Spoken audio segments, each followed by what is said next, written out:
නමෝ තස්ස භගවතෝ අරහතෝ සම්මා සම්බුද්දස්ස නමෝ තස්ස භගවතෝ අරහතෝ සම්මා සම්බුද්දස්ස නමෝ තස්ස භගවතෝ අරහතෝ සම්මා සම්බුද්දස්ස තිරුවන් සරණයි. අද අපි අලුත් පාඩමක් පටන් ගන්න යන්නේ. අභිධර්මයේ මුල සිට ඉගෙන ගන්නයි අපි යන්නේ. දැන් අපිට ආරාධනාවක් ලැබුණා අභිධර්මයේ මුල ඉඳන් සිංහලෙන් උගන්වන්න කියලා. ඒ ආරාධනාව පිළි අරගෙන අපි මේක මේ විදියට ආරම්භ කරන්න තීරණය කරා. මුලින්ම අපි අභිධර්මය ඉගෙන ගන්න ඉස්සෙල්ලා අභිධර්මය කියන්නේ මොකක්ද කියන එක අපි දැනගන්න ඕනේ. ඊටත් ප්‍රථමයෙන් අපි දැනගන්න ඕනේ බුදුරජාණන් වහන්සේගේ ධර්මය කොහොමද සංග්‍රහ වෙලා තියෙන්නේ කියලා. බුදුරජාණන් වහන්සේගේ ධර්මය සංග්‍රහ වෙලා තියෙන්නේ ත්‍රිපිටකය තුල.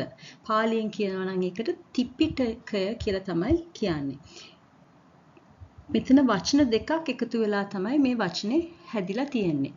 ති කියන්නේ තුනක් කියන අදහස. පිටක කියන්නේ වාජනයක්. නැත්තම් පෙට්ටියක් යන අදහස. එතකොට මේ වාජන තුන නැත්තම් පෙට්ටි තුන කියන අදහස ඇතුව තමයි මේ ත්‍රිපිටකය කියන වචනය හැදිලා තියෙන්නේ. එතකොට මේ කොටස් තුන විනය පිටකය, සුත්ත පිටකය සහ අභිධම්ම පිටකය කියන කොටස් තුන තමයි බුදුරජාණන් වහන්සේ දේශනා කළ ධර්මය. කියන්නේ බුදුරජාණන් වහන්සේ බුද්ධත්වයේ පටන් අවුරුදු 45ක කාලයක් දේශනා කළ ධර්මය පිළිවෙලකට සංග්‍රහ වෙලා තියෙන්නේ මෙන්න මේ පිටක තුන ඇතුලේ.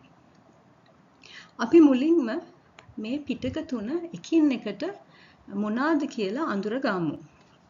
මුලින්ම අපි විනය පිටකය මොකක්ද කියලා බලමු. විනය පිටකය කියන්නේ බුදුරජාණන් වහන්සේගේ ආනාදේශනා.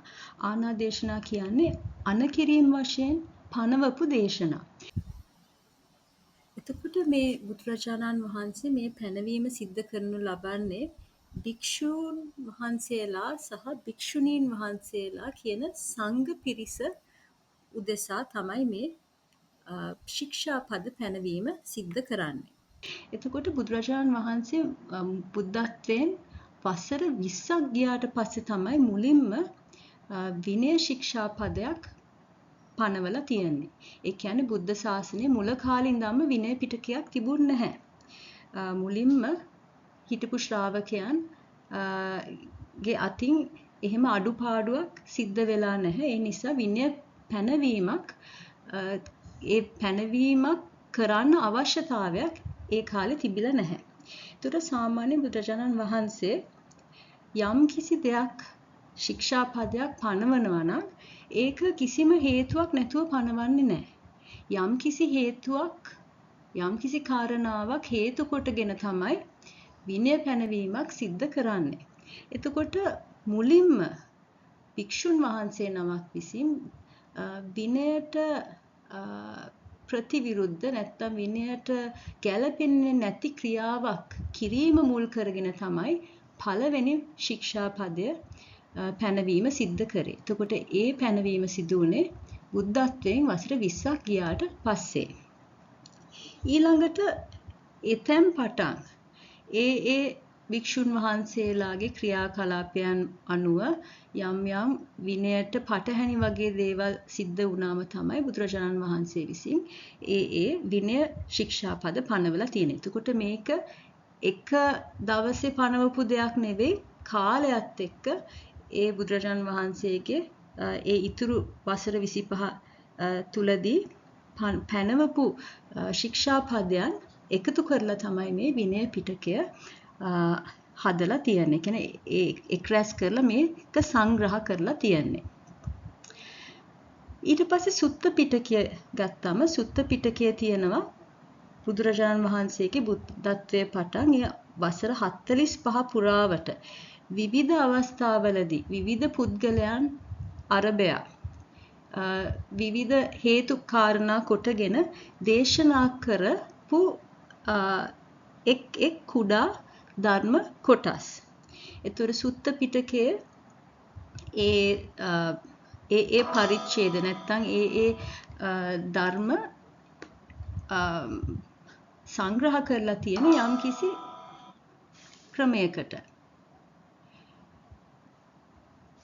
ටොපික් වයිස් නැත්තම් මාතෘකා වශයෙන් ඒ සූත්‍ර සංග්‍රහ කරලා තියෙනවා රැස් කරලා තියෙනවා.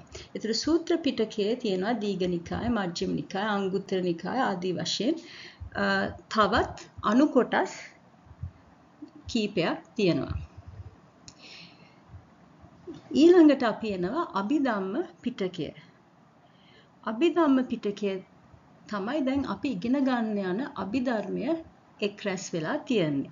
ඒතර අභිධර්ම කියන වචනේ තේරුම අපි දැන් ඊළඟට දැනගන්න ඕනේ. එතකොට අභිධර්ම කියන වචනේ තේරුම මොකද්ද? අභිධර්මය වචන දෙකක් එකතු වෙලා අභි සහ ධර්ම කියන ශබ්ද දෙක එකතු වෙලා තමයි අභිධර්ම කියන වචනේ හැදිලා තියෙන්නේ. එතකොට අභි කියන පදයේ අර්ථය අතිරේක. එහෙම නැත්නම් විශේෂ කියන අර්ථය ලැබෙනවා. එතකොට අභිධර්මය කියන්නේ අතිරේක ධර්මයක්. එහෙම නැත්නම් විශේෂ ධර්මයක් කියන අර්ථය එයට ලැබෙනවා.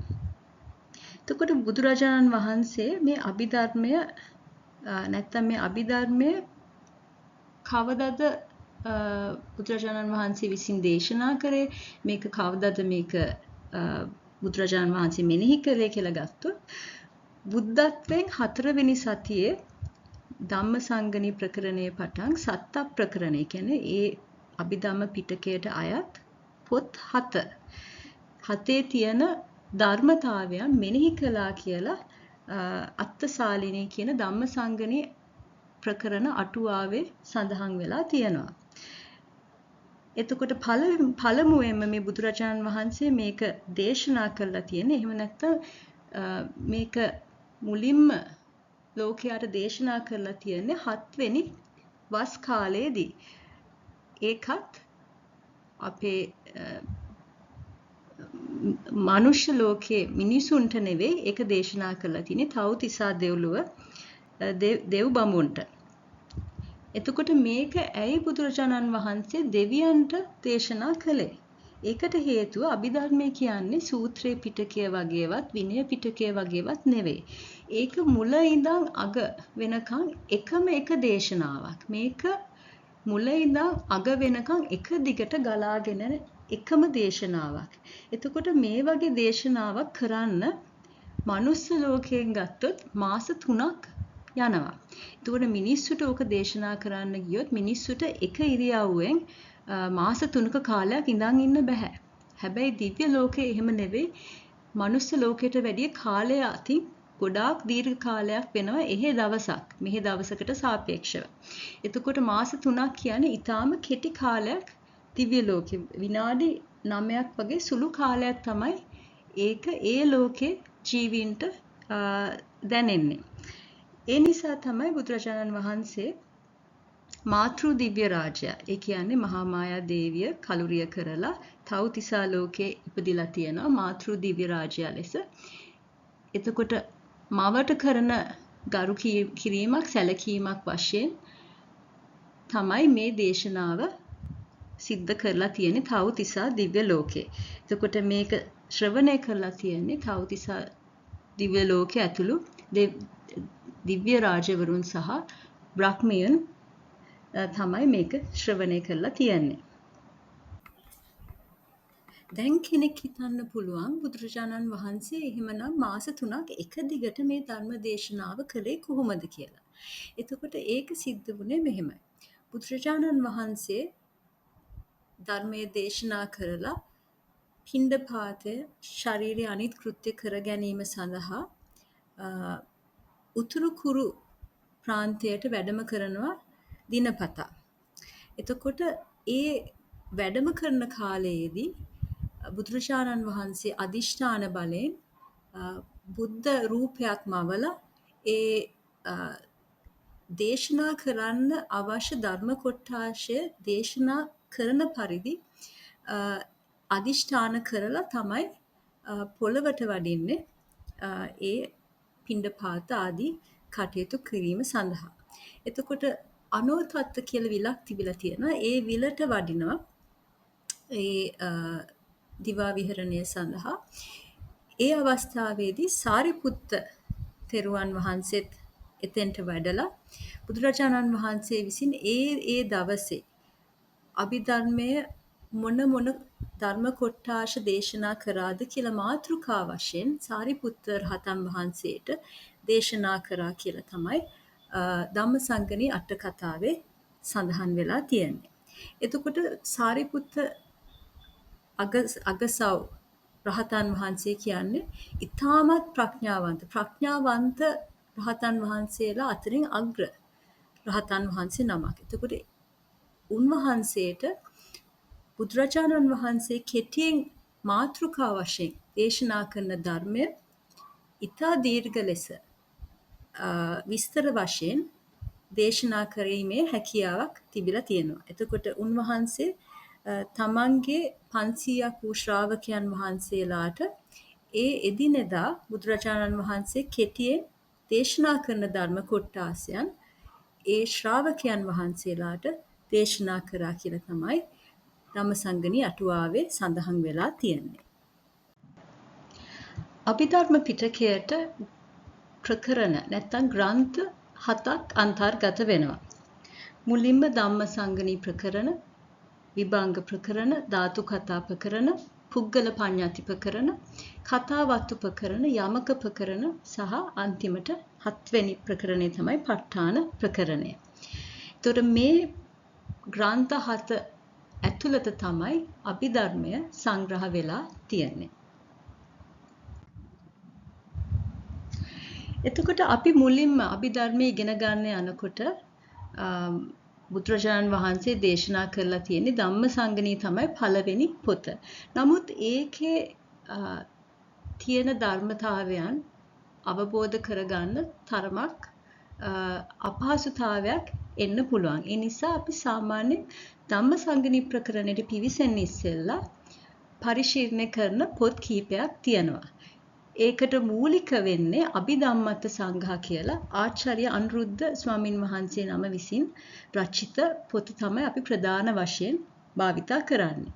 ඊට අමතරව අභිධම්ම මාර්ගය රේරුකාණේ චන්දවිමල ස්වාමින් වහන්සේගේ පොත සහ අභිධර්මයේ මූලික කරුණු ඒකත් රේරුකාණේ චන්දවිමල ස්වාමින් වහන්සේගේ පොතක් තමයි ප්‍රධාන වශයෙන් භාවිතා කරන්නේ. ඊට අමතරව අභිධර්ම චන්ද්‍රිකාව මාතර ශ්‍රී ධර්මවංශ ස්වාමින් වහන්සේගේ පොතත්, අභිධර්මාර්ථ ප්‍රදීපිකාව වෛද්‍ය අමරදාස රත්නපාල තුමාගේ මේ පොත් ටික අපි පරිශීලනය කරනවා. එතකොට මෙතන දාලා තියෙනවා මේකට අදාළ වෙබ් ලින්ක්ස් ටික මේ පොත් ටික ඩවුන්ලෝඩ් කරගන්න පුළුවන්.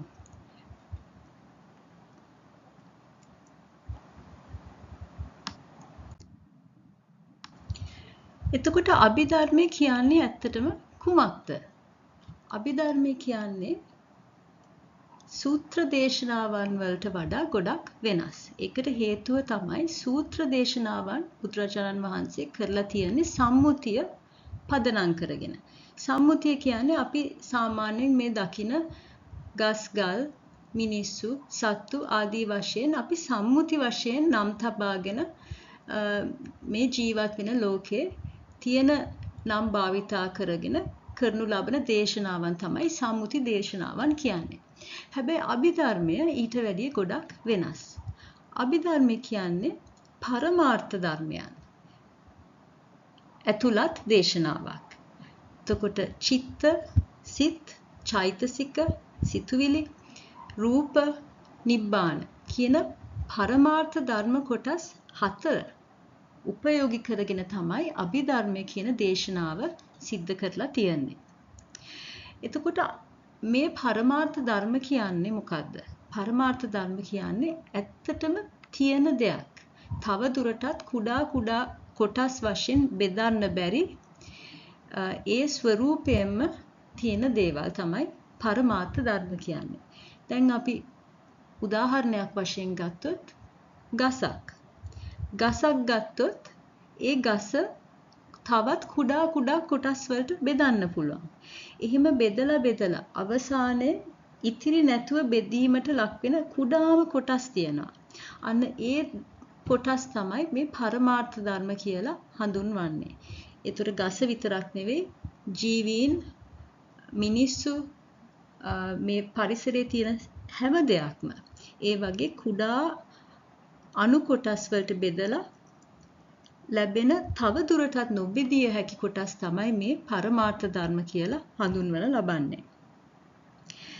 එතකොට කෙනෙක් හිතන්න පුළුවන් ඇත්තට මේ ධර්මාවබෝධය සඳහා මේ අභිධර්මය කියන එක අත්‍යවශ්‍යද? ඇත්තටම අත්‍යවශ්‍ය නැහැ. බුදුරජාණන් වහන්සේ වැඩ සිටින කාලේ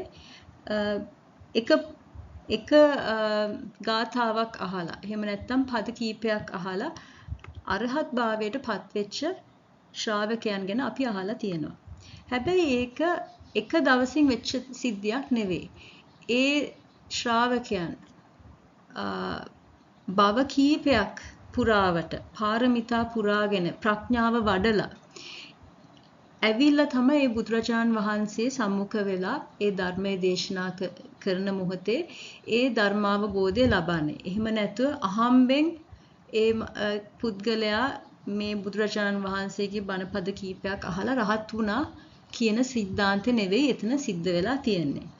එතකොට මේ ධර්මාවබෝධයට සමහර පුද්ගලයන් ඒගොල්ලෝගේ ප්‍රඥාවේ අඩු වැඩි කම් අනුව ඒගොල්ලෝගේ පාරමිතා කොතෙක් දුරට පූර්ණ වෙලා තියෙන ආදී වශයෙන් කාරණා නිසා තමයි ඒ ආකාරයට ධර්මාවබෝධය සිද්ධ වෙන්නේ. එතකොට අභිධර්මය ඒ අතින් අත්‍යවශ්‍ය නොවුනත් අභිධර්ම ඉගෙන ගැනීමේ ලොකු ප්‍රයෝජනයක් තියෙනවා. දැනට අපිට බුදුරජාණන් වහන්සේ ජීවමානව වැඩ සිටියා නම් අපිට බුදුරජාණන් වහන්සේගෙන් අපිටම ගැළපෙන කමඨහනක් ඉල්ල ගන්න තිබුණා. හැබැයි දැන් අපිට ගුරුවරයා වශයෙන් අපිට තියෙන්නේ බුදුරජාණන් වහන්සේ දේශනා කරපු ත්‍රිපිටක ධර්මය විතරයි. එතකොට මෙහෙම ත්‍රිපිටක ධර්මය තියෙද්දි අපිට එක කොටසක් අවශ්‍ය නැහැ කියලා අපිට අයින් කරන්න බෑ. මේ ත්‍රිපිටකය තේරවාද පරම්පරාවේ රැකගෙන ඇවිල්ලා මුලින්ම මුඛ පරම්පරාවෙන් රැකගෙන ඇවිල්ලා ඊට පස්සේ ග්‍රන්ථාරූඪ කරයින් පස්සේ දැන් අපිට ත්‍රිපිටකයක් කියලා පොත් ටිකක් තියෙනවා. එතකොට මේකෙන් කොටසක් අවශ්‍ය නැහැ කියලා අපිට ඇත්තටම අයින් කරන්න බෑ. ඒ වගේම දැන් අපිට ගැළපෙන්නේ කුමන කමඨහනද? කුමන ධර්ම කොටාසයේද කියලා අපිට තෝරලා බේරලා දේශනා කරන්නත් මේ වෙනකොට කෙනෙක් නැහැ. ඒ නිසා තියෙන ධර්මය ඒ තියෙන විදියට අපිට ඉගෙන ගැනීමෙන් ලොකු ප්‍රයෝජනයක් තියෙනවා.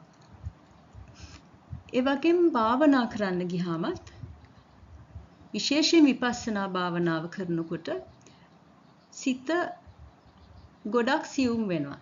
සිතට ගොඩක් නොයෙකුත් experiences නොයෙකුත් දේවල් වැටහෙන්න ගන්නවා.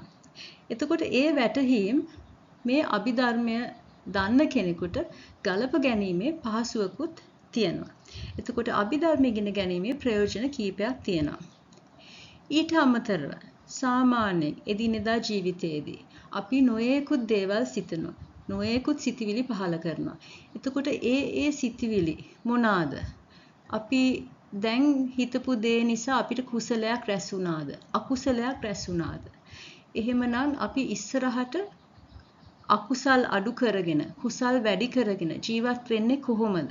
ආදී වශයෙන් ගොඩක් ප්‍රයෝජනවත් කාරණා කිහිපයක් අපිට ඉගෙන ගන්න පුළුවන් මේ අභිධර්මය තුලින්.